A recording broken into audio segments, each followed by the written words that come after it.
Chito Miranda nagsalita na. Tinapos ang kanyang katahimikan sa nangyari sa kanyang asawang si Neri Naig. Sa unang pagkakataon ay tinapos ng parokya ni Edgar vocalist na si Chito Miranda ang kanyang katahimikan matapos ng mahuli ng mga otoridad ang kanyang wais na misis na si Neri Naig. Sa kanyang post sa Instagram, sinabi ng OPM icon na endorser lamang ang kanyang asawa at ginamit lamang para makapang-akit ng mga investor. Nakaharap na umano ng parihas na kaso si Neri at naibasura na ito. Bigla na lang siyang inaresto for the same case kahit hindi pa niya binigyan ng notice na may bagong complaint pala laban sa kanya.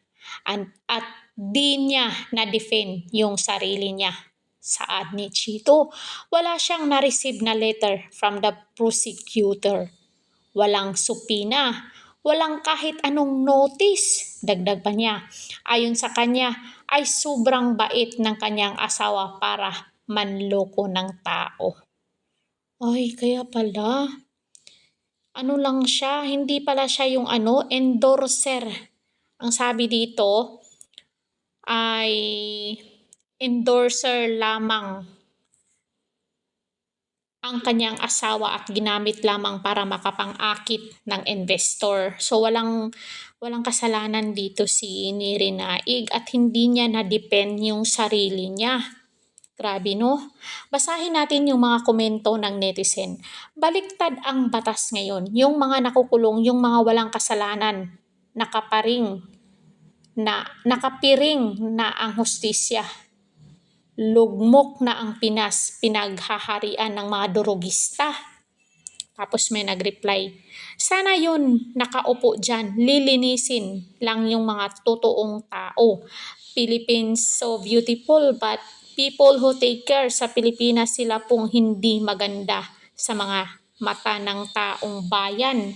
Makikita mo naman sa mga kilos, sa mga speech nga nakabulol-bulol na ang mga salita. Tama yan. Totoo po yan. Hindi lang ikaw yung nakakakita. Pati rin ako. Ang kaso niya, accessories lang. Kung anong kaso ang ipinataw sa kanya, for example, accessories of the killing. May piyansa naman ang ganyang kaso. Marami talagang nakukulong na walang kasalanan. Mga gawa-gawang kaso, marami yan. Mga may inggit galit sa kapwa.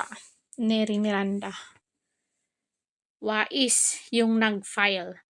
Hindi ako updated. Ano po kaso niya? Ay, sabi niya, ang Kim Pao daw, hindi sikat, hindi naman nakapaniwala. Endorser yung kinulong, parang di ko rin magets. Nanlaban ba? Ang sabi, ang niya, endorser lang umano itong si Neri Naig. So, bakit siya kinulong? Estafa, walang piyansa. Pag murder, rape, mga heroes crimes meron. Nakakaloka. Mamaya niyan, tanga-tanga lang si Neri, kaya nadamay. Paka-rescue niya as businesswoman. Sugod lang ng sugod. Meron talaga yan. Nag-set up dyan. Meron mga advertisement sa social media gusto maging sales agents. Needless kung register ka o hindi.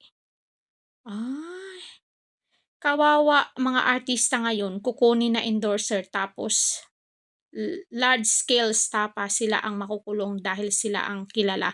Remember, Luis Manzano, Butin Absuelto. At saka yung kay Cepeda.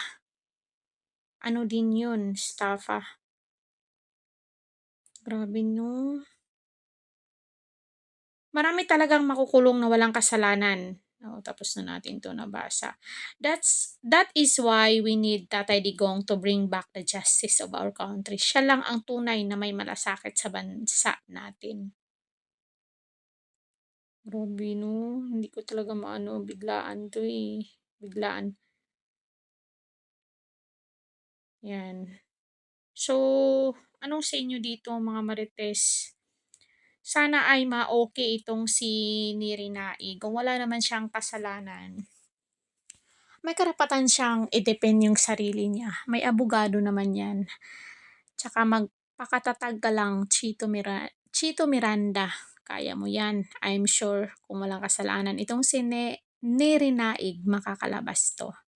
So yun lang mga marites, sulat niyo dyan sa baba kung ano ang inyong naging pahayag. Don't forget to like, share, and subscribe, Karidad Official TV.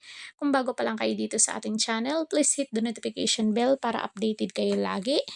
Hanggang sa muli and thank you so much. God bless us all.